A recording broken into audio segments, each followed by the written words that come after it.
Hi guys! Kumusta kayo guys? And heto na naman tayo. Nasa loob lang ng bahay kasi umulan. Dito lang kami ni baby. Kasama ko yung mga anak ko nasa loob. Siyempre, bilang nanay. Diba? So, ayan. Stay at home. Alam nyo guys, napakahirap kasi nga. Ako bilang nanay, gusto ko talaga may pagkakitaan ako sa bahay. Kasi nga, kapag isa lang maghahanap kasi ng pera or maghahanap buhay, talaga as in, kulang na kulang.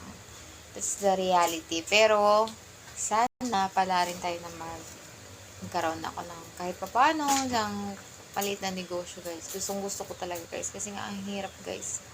Nasa bahay lang. Tapos yung pera, wala kang income. So, kulang-kulang talaga guys sa amin. And, syempre sa mga nanay, alam kong mahirap sa mga para sa ating mga nanay. Pero, wag natin pabayaan yung mga anak natin. Alam mo, gustong-gusto natin magtrabaho, pero iniisip natin kung paano kaya sila, no? Sino mag-aalaga? Lalo na ako, wala na akong nanay. So, sa side ko, wala na akong nanay at tatay. So, wala na talagang maasahan. So, syempre, bilang nanay, so, parang naano tayo na kung ano may yung kailangan ng mga anak natin ay maibibigay natin. Yung nga lang, kailangan nating dumiskarte. Kasi guys, 1-year-old pala yung anak ko. So, hindi pa siya pwedeng maiwan or hindi pa ako masyadong kagalaw at makapag-diskarte kasi nga, maliit pa siya. Kawawa naman siya kapag nag-aano kami tapos ang liit pa niya, diba? So, gusto ko guys na yung marunong na siyang maglakad, diba?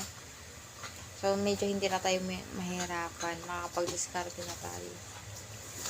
Realita lang ng mga nanay mo. Gugustuhin man natin na magtrabaho, pero kawawa din naman sila na guys. Dito guys, ang weather namin is ang tawag dito, makulimlim. Umuulan kasi guys sa gabi. And ngayon, umambon-ambon na siya. Sa labas. Nasa loob lang kami ng bahay. And, syempre sa mga nanay, alam kong kadalasan marami sa atin yung nadidepress, na-stress sa kaisip. Guys, kung yan man ang nararamdaman nyo, syempre hindi natin maiwasan mga nanay kasi nasa sobrang daming problema. Patagal lang natin yung loob natin and go lang sa buhay.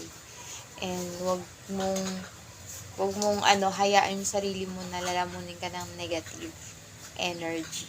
Kailangan kapag alam mong negative, so i-learn mo kung paano mo i-turn into positive guys. Kasi nga, kung ano mang pinagdaanan mo ngayon, isipin mo, pagsubok lang yan guys. Pagsubok lang yan na malalampasan mo. Walang pagsubok na ibibigay si Lord sa atin kung hindi natin kaya. Ganon. So, take positive lang guys. Happy Sunday everyone! Bye!